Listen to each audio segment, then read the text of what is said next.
So, bago magsimula ang kwento, ano ang gusto nyong malaman tungkol sa kwento ng uwak at ang pitser? Ano gusto nyong malaman? Taas ang kamay na gusto sumagot? Yes. Tungkol sa uwak at pitser. O ano pa? Bukod doon sa tungkol sa uwak at pitser. Yes, Janela. Ano ang mangyayari sa uwak? Okay, ano ang mangyayari sa uwak? So, tingnan natin, habang nagkukwento si teacher, sasagutin natin mamaya yung inyong tanong kung ano ang mangyayari sa uwak or kay uwak. So, handa na ba ang lahat makinig? Okay, sige.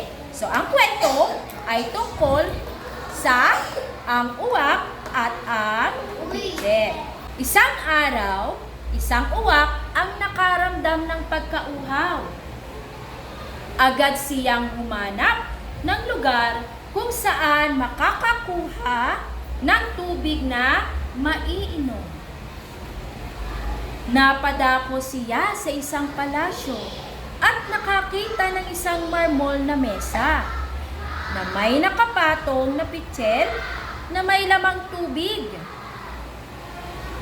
Dumapo siya sa mesa at natuwa nang makita niyang may tubig ang pitser. Ngunit, hindi abot ng kanyang tuka ang tubig sa loob ng pitser. Luminga-linga ang uwak, naghanap ng paraan upang malutas ang problema. Isa-isa niyang inilagay ang mga bato sa pitser. Nakakita siya ng bato, kaya ito ay isa-isa niyang inilagay sa pitser.